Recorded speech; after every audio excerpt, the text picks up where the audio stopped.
गरिमा अगले महीने मां बनने वाली हैं। पति के साथ हॉस्पिटल में डिलीवरी के खर्च के बारे में बात करने गईं तो 60,000 रुपए का एस्टिमेट थमा दिया गया। अगर डिलीवरी सर्जरी से हुई तो 1 लाख से अधिक का खर्च आएगा। गरिमा के पति के पास तो कोई सेविंग है ही नहीं। घर लौटने पर मां बनने की खुशियां चिंता में बदल गई। अगर इन्होंने पहले से मैटरनिटी बीमा कवर ले रखा होता तो आज इन्हें हॉस्पिटल के खर्च की चिंता नहीं सताती। इस स्थिति से बचने के लिए शादी के बाद अपने हेल्थ इंश्योरेंस में मैटरनिटी कवर शामिल कराना अच्छा विकल्प है। इस पहल के जरिए माता पिता बनने की खुशियों में इजाफा कर सकते हैं। नीति आयोग की एक रिपोर्ट बताती है कि देश में करीब 30% आबादी के पास स्वास्थ्य बीमा का कवर ही नहीं है, यानी 42 करोड़ आबादी इस सुविधा से वंचित है।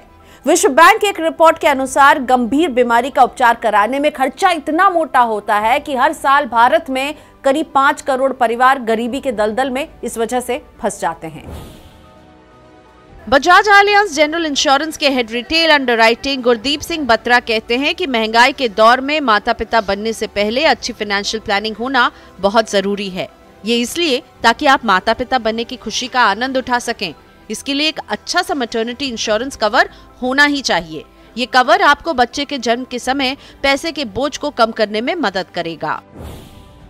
आमतौर पर मैटरनिटी कवर सारे हेल्थ प्लान्स का हिस्सा नहीं होते हैं, इसलिए आपको अपने नियमों और शर्तों पर ध्यान देना चाहिए कि आपको प्लान में मैटरनिटी कवर उपलब्ध है या नहीं। मैटरनिटी कवर में बच्चे के जन्म से संबंधित सभी खर्चों को कवर किया जाता है। इसमें हॉस्पिटल में भर्ती, चिकित्सा उपचार, डिलीवरी से पहले और बाद में बीमित महिला के लिए किए गए खर्चों को शामिल किया जाता है।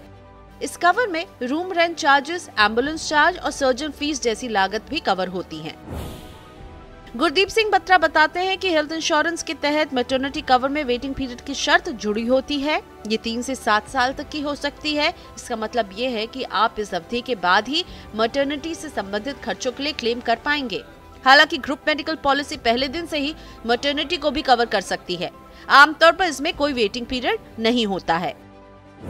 मैटरनिटी इंश्योरेंस में प्रसव के बाद 90 दिनों के भीतर उत्पन्न होने वाली किसी भी बीमारी या जटिलता को भी शामिल किया जा सकता है। ये कवर सामान्य और सिजेरियन डिलीवरी दोनों के लिए मान्य है। कुछ प्लान में 90 दिनों तक के बच्चे के अनिवार्य टीकाकरण को भी कवर मिलता है। ये खर्च मैटरनिटी एक्सपेंस की श्रेणी में आता है। हालांकि ये कवर कुछ लिमिट के साथ मिलता है। आमतौर पर मैटरनिटी कवर की एक उपसीमा यानी सब लिमिट होती है। उदाहरण के लिए यदि आपका मूल हेल्थ इंश्योरेंस कवर 10 लाख रुपए का है तो इसका मतलब ये नहीं है कि मैटरनिटी संबंधी खर्च के लिए पूरे 10 लाख रुपए मिल जाएंगे। इसका पॉलिसी के दस्तावेज में स्पष्ट ब्यौरा होता है। अब समझते हैं कि जब आप अपने हेल्थ इंश्योरेंस में मैटरनिटी कवर ऐड करेंगे तो कितना खर्चा आएगा।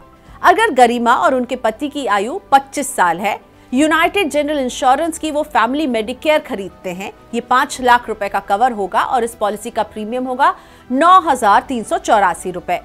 अगर गरिमा इसमें मैटरनिटी कवर को भी शामिल कर लेंगी तो इसका प्रीमियम बढ़कर 29,384 रुपए हो जाएगा। इसमें 2 साल का वेटिंग पीरियड भी होगा। नॉर्मल डिलीवरी में 40,000 और सर्जरी की स्थिति में 50,000 रुपए का क्लेम उन्हें मिल पाएगा और इसमें 50,000 रुपए कवर बच्चे के लिए भी शामिल होगा। मनी 9 की सलाह। शादी के बाद परिवार बढ़ाने की प्लानिंग से पहले अपने हेल्थ इंश्योरेंस में मैटरनिटी कवर शामिल करना चाहिए। इसमें क्या क्या शामिल है इस बात पर विशेष गौर करना चाहिए। आपने जो बीमा कवर लिया है उसमें वेटिंग पीरियड का पूरा ध्यान रखें।